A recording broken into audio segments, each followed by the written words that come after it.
Hello বন্ধুরা, তো আজকে একটা রান্না করছি বুটের ডাল দিয়ে,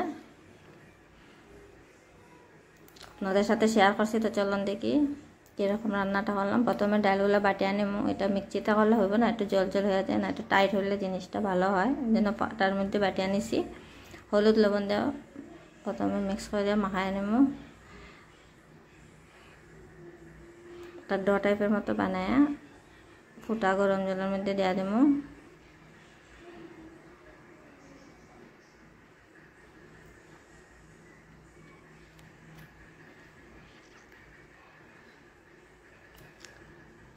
ঢাকিয়ে দিয়ে দেবো যাতে ভালো করে সিদ্ধ হয়ে যায় যে জিনিসটা।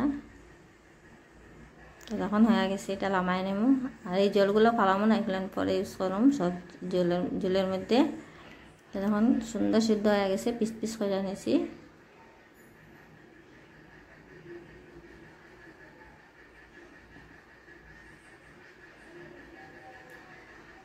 বড়াগুলো ভেজে নেব।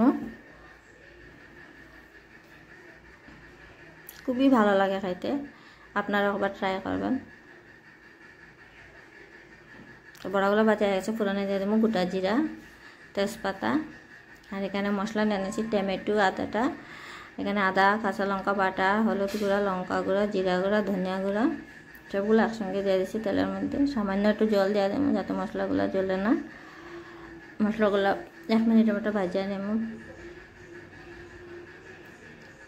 তো মশলাগুলো ভাজা হয়ে গেছে। আমি আলুটা আগে ভাজা রেখে দিয়েছিলাম, ছোটো সাইজের একটা আলু নিছি।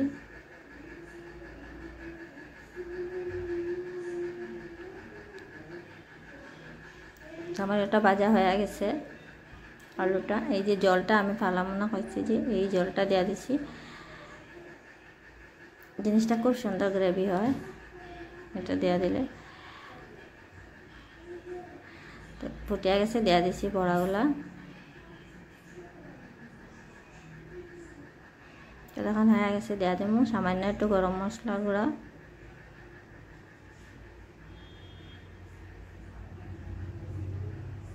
শাহি গরম মশলাটা, আর দিয়ে দেবো 1/2 চামচের মতো ঘি। তো কেমন হয়েছে কমেন্ট করে কইবা। খুবই ভালো লাগে খাইতে।